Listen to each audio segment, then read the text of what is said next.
ngồi đấy được thấy sao rồi đó. Hắn cứ ở dưới ông Bình là tìm hồ mà thấy sao lắn chạy ra ngoài ngõ để nhìn những cái nhà đạp này.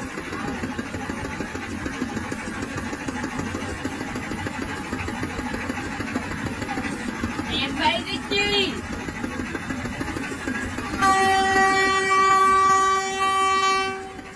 Tao mua mày. Tao phải thay tao Vậy đó. đi, coi một cái này. Lên đây mày uống một áo.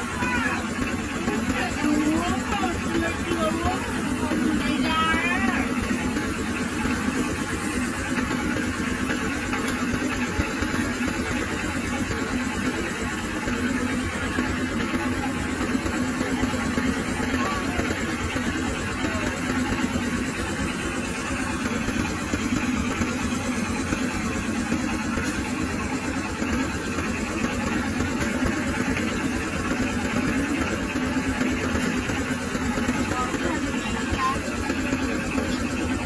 Vừa rồi là gì? Nó thằng mẹ nói cô nói gì là gì? Ô tao với ơi.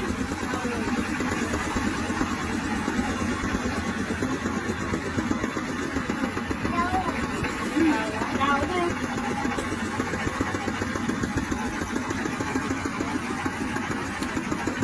Cứ ngồi đấy được thấy sao rồi đó. Hắn cứ ở dưới ông Bình là tìm hồ mà thấy sao lắn chạy ra ngoài ngõ để nhìn những cái nhà đạp này.